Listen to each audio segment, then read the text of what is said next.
Welcome everyone, PS success point চ্যানেলের পক্ষ থেকে সবাইকে শুভেচ্ছা।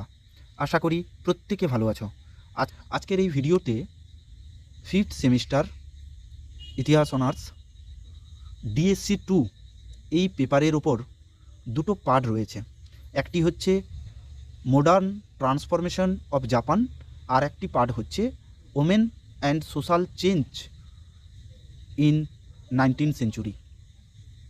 এই দুটো পার্টের মধ্যে আজকে আমি জাপানের উপর কতকগুলো গুরুত্বপূর্ণ প্রশ্ন নিয়ে আলোচনা করব, যেগুলো ফাইনাল পরীক্ষার ক্ষেত্রে আসার সম্ভাবনা প্রবল। কাজে তোমরা সম্পূর্ণ ভিডিওটি দেখো। আজকের এই ভিডিওতে 3 ধরনেরই প্রশ্ন নিয়ে আলোচনা করব, 10, 5 এবং 2। তো চলো দেখা যাক 2025 অর্থাৎ এবারের ফাইনাল পরীক্ষার ক্ষেত্রে কি কি প্রশ্ন আসার সম্ভাবনা রয়েছে। প্রথমে আমরা 10 নম্বরের প্রশ্ন দেখে নিব।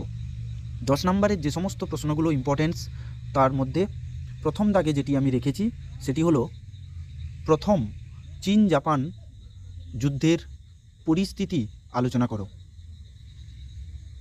2 নম্বর প্রশ্ন হলো রুশ জাপান যুদ্ধ 1904 থেকে 5 কেন সংগঠিত হয়েছিল?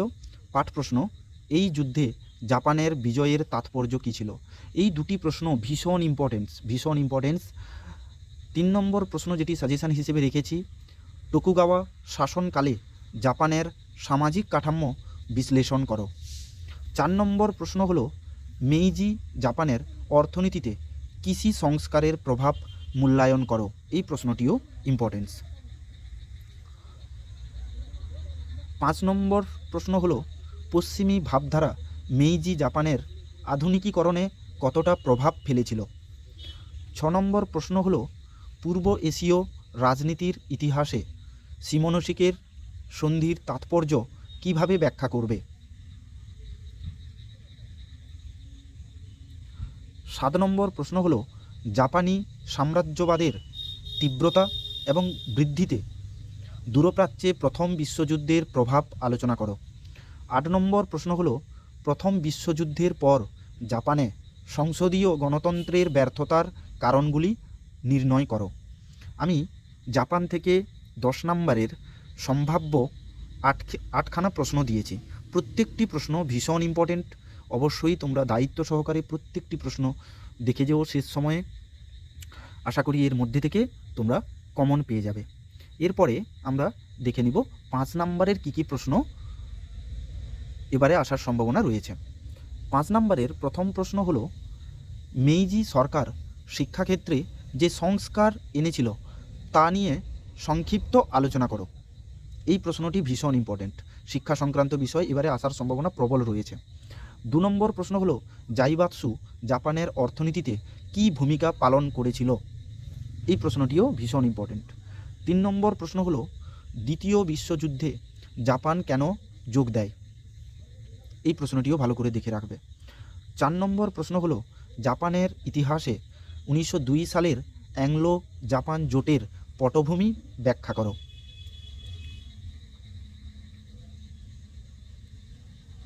5 নম্বর প্রশ্ন হলো মেইজি অভিজাততন্ত্রের প্রকৃতি ব্যাখ্যা করো।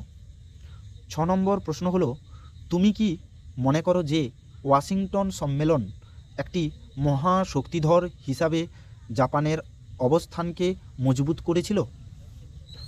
7 নম্বর প্রশ্ন হলো প্রাক পুনঃস্থাপনে জাপানে দাইমিয়োদের ভূমিকা সম্পর্কে আলোচনা করো। এই প্রশ্নটিও ভীষণ ইম্পর্টেন্ট। দাইমিয় এবারে আসার সম্ভাবনা প্রবল।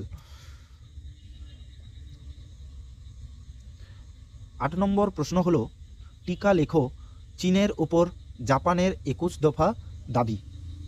9 নম্বর প্রশ্ন হলো টিকা লেখো পার্ল হারবার আক্রমণের ঘটনা।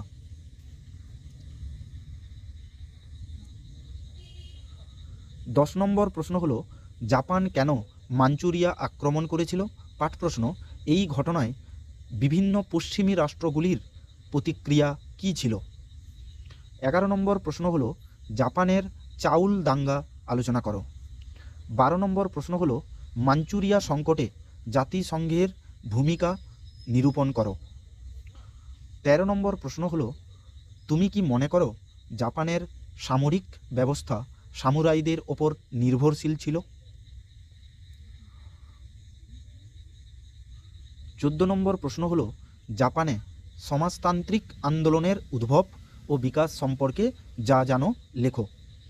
15 নম্বর প্রশ্ন হলো প্রথম বিশ্বযুদ্ধর পরে জাপানে প্রধান অর্থনৈতিক সংস্কারগুলি কি কি ছিল?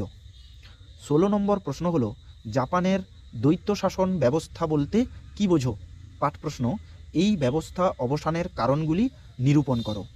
আমি 5 নম্বরের সম্ভাব্য প্রশ্ন হিসেবে 16টি দাগ রেখেছি, অর্থাৎ 16টি প্রশ্ন দিয়েছি। আশা করি এর মধ্যে থেকে তোমরা কমন পেয়ে যাবে।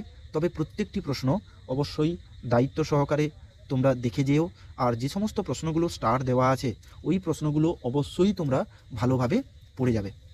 এরপরে আমরা দেখে নিব 2 নম্বরের কী কী প্রশ্ন এবারে আসার সম্ভাবনা রয়েছে।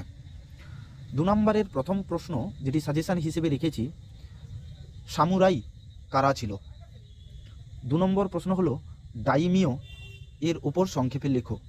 এই প্রসঙ্গে বলি, যে সমস্ত প্রশ্নগুলো 10 নম্বরের এবং 5 নম্বরের দিয়েছি সেই প্রশ্নগুলো তোমরা যদি ভালোভাবে পড়ে নাও তার মধ্যে থেকে অনেক প্রশ্ন 2 নম্বরের তোমরা কমন পেয়ে যাবে। যেমন দাইমিও 5 নম্বরের দিয়েছি, তাহলে ওটা যদি তোমাদের পড়া থাকে তাহলে 2 নম্বরের তার মধ্যে থেকে তোমরা লিখতে পারবে। 3 নম্বরে সাজেশন হিসেবে যেটি রেখেছি, জাপানের সংবিধান রচনায় কাউন্ট ইটোর ভূমিকা কী ছিল? 4 নম্বর প্রশ্ন হলো ইতো ইরোবুমি কে ছিলেন? 5 নম্বর প্রশ্ন হলো সিমোনোসিক চুক্তির ওপর একটি সংক্ষিপ্ত টিকা লেখো। 6 নম্বর প্রশ্ন হলো 1853 সালে কমোডোর পেরির জাপান সফরের উদ্দেশ্য কী ছিল? 7 নম্বর প্রশ্ন হলো হ্যারিসের চুক্তির ওপর একটি সংক্ষিপ্ত টিকা লেখো। এখানে যখন হ্যারিসের চুক্তি পড়বে তোমরা সাথে কানাগাওয়ার চুক্তিটাও পড়ে রাখবে, যেটা 1854তে হয়েছে। 8 নম্বর প্রশ্ন হলো কেন জাপান মাঞ্চুরিয়া আক্রমণ করেছিল? 9 নম্বর প্রশ্ন হলো টোকুগাওয়া শোগুনেট এর পতন কিভাবে হয়েছিল? 10 নম্বর প্রশ্ন হলো জাপান দ্বিতীয় বিশ্বযুদ্ধে আত্মসমর্পণ করতে বাধ্য হয়েছিল কেন?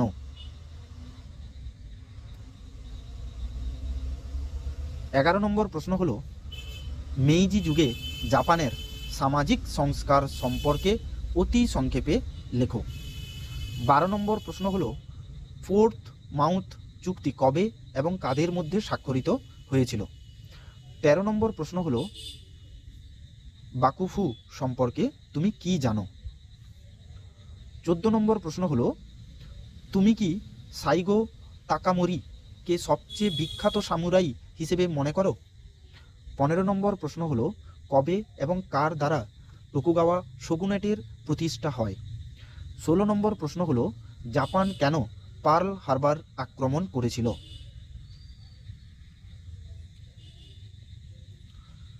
17 নম্বর প্রশ্ন হলো জাপানের হিরোশিমা ও নাগাসাকিতে কে কবে বিস্ফোরণ ঘটিয়েছিল? 18 নম্বর প্রশ্ন হলো চীনের প্রতি জাপানের 21 দফা দাবির সংক্ষিপ্ত আলোচনা করো।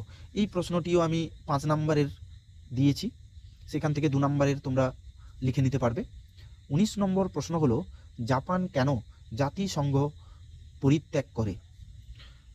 20 নম্বর প্রশ্ন হলো জাইবাৎসু ব্যবস্থা বলতে কি বোঝো? এটিও 5 নম্বরের রয়েছে। 21 নম্বর প্রশ্ন হলো 1880 থেকে 1920 খ্রিস্টাব্দ পর্যন্ত জাপানের রাজনৈতিক দলগুলির বিবরণ দাও।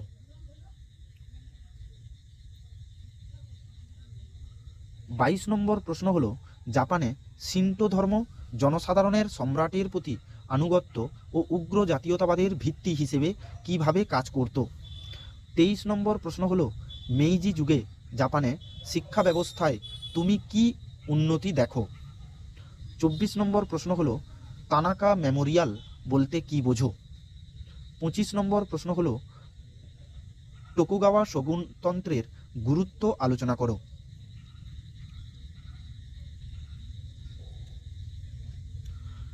26 নম্বর প্রশ্ন হলো চতুর্শক্তি চুক্তি বলতে কি বোঝো? যখন তোমরা চতুর্শক্তি চুক্তিটা পড়বে তার সঙ্গে পঞ্চশক্তি, 9 শক্তি এই দুটোকেও একটু দেখে রাখবে। 27 নম্বর প্রশ্ন হলো চীন জাপান যুদ্ধের দুটো কারণ ও গুরুত্ব লেখো।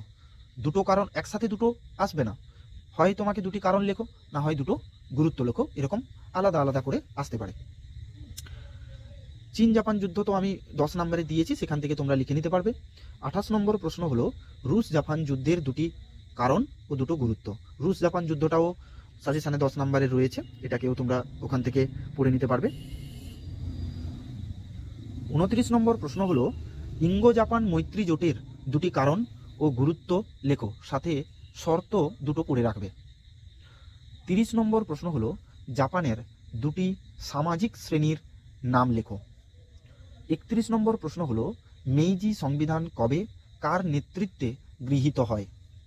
32 নম্বর প্রশ্ন হলো মেইজি পুনরুত্থান বলতে কি বোঝো। 33 নম্বর প্রশ্ন হলো শগুনতন্ত্র বলতে কি বোঝো।